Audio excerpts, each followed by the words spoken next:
बदमाशों ने मुझे चट्टान के नीचे घेर लिया। आगे देखने पर भागने के लिए कोई जगह नहीं बची थी। मैंने अपने नंगे हाथों से 1000 मीटर की चट्टान पर चढ़ना शुरू कर दिया। वे मुझे उन्मत्त होकर ऊपर चढ़ते हुए देख रहे थे। एक बदमाश मेरे पीछे चढ़ने लगा। वो लगभग तेजी से पकड़ने वाला था, लेकिन मैंने उसके हाथ पर जोर से पैर मारा, जिससे वो लगभग चट्टान से गिर गया। इससे वो बदमाश आग बबूला हो गया। जल्दी उसने मुझे पकड़ लिया और मेरा बैकपैक पकड़ लिया। मैंने उसे फिर से लात मारने में संकोच नहीं किया। बदमाश के जमीन पर गिरने की आवाज के साथ चीखें पूरी घाटी में गूंज उठी। बाकी बचे 3 बदमाश गुस्से से अपने दांत पीस रहे थे, लेकिन उनके पास कोई चारा नहीं था और उन्हें पहले अपने साथी का इलाज करना था। वे मुझे केवल चढ़ाई जारी रखने दे सकते थे। वे जल्दी से घायल आदमी को पास की एक झोंपड़ी में ले गए। पहले उन्होंने उसके घावों पर पट्टी बांधी, फिर उसे कुछ दर्द निवारक दवाएं दी। ये देखकर कि उनका साथी बेहतर लग रहा है, वे मुझसे निपटने के लिए वापस भागे। इस बीच मैं अस्थायी रूप से एक छोटी सी चट्टान पर पहुंच गई। ऊर्जा बहाल करने के लिए अपने बैकपैक से पानी निकाला, फिर अपने पैक के लिए रबर के जूते पहने, एंटी स्लिप पाउडर लगाया। मैंने देरी करने की हिम्मत नहीं की और चट्टान पर चढ़ती रही। इस बीच बदमाशों को पेशेवर चढ़ाई के उपकरण मिल गए और वे चट्टान के नीचे आ गए, मुझे ऊंचे और ऊंचे चढ़ते हुए देख रहे थे। बदमाशों ने फैसला किया कि वे अब और पीछा नहीं कर सकते, क्योंकि सुरक्षा के लिहाज से वहां बहुत ऊंचा और ठंडा था। उन्होंने शिखर तक एक साइड पथ लेने का और प्रतीक्षा करने का फैसला किया। इस समय तक मैं नंगे हाथों से आधा रास्ता चढ़ चुकी थी।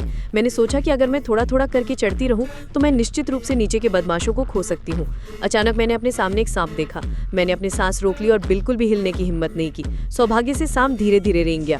इससे आखिरकार मुझे फिर से सांस लेने में मदद मिली, लेकिन इतने लंबे समय तक बल का उपयोग न करने से मेरे हाथ जल्दी से सुन्न हो गए। मैंने परिसंचरण को बहाल करने के लिए अपने हथेलियों को हताश होकर हिलाया और एक घूंट के लिए अपनी पानी की बोतल निकाली, लेकिन मेरा हाथ फिसल गया और बोतल नीचे गिर गई। इससे मुझे गहरी निराशा हुई।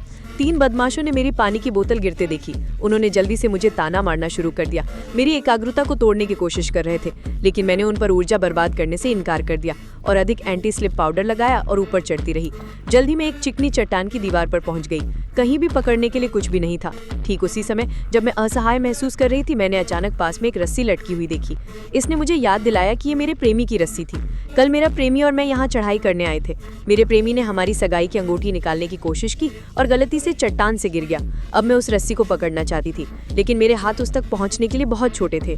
मैंने जल्दी से एक समाधान सोचा। बिना किसी हिचकिचाहट के मैंने अपने बैकपैक में दांत गड़ाए, एक किनारे से तार निकाला, फिर उसे एक हुक के आकार में मोड़ दिया। मैंने रस्सी को हुक करने के लिए तार का उपयोग करने की योजना बनाई। अंत में कई प्रयासों के बाद मैंने सफलतापूर्वक रस्सी को अपने हाथों में पकड़ लिया। इसलिए मैंने एक गहरी सांस ली और सीधे उस पार कूद गई। सौभाग्य से रस्सी के सहारे समर्थन बिंदु को पकड़ लिया। हालांकि मैं अस्थायी रूप से खतरे से बच गई थी, मुझे क्या पता था वे तीनों बदमाश पहले ही शिखर पर पहुंच चुके थे और मैंने अभी अभी अपने सिर के ऊपर बदमाशों को बात करते हुए सुना। मैं तुरंत कुचली हुई महसूस करने लगी, लेकिन फिर ऊपर से एक रस्सी गिरी। बदमाश मुझे ऊपर खींचना चाहते थे और वो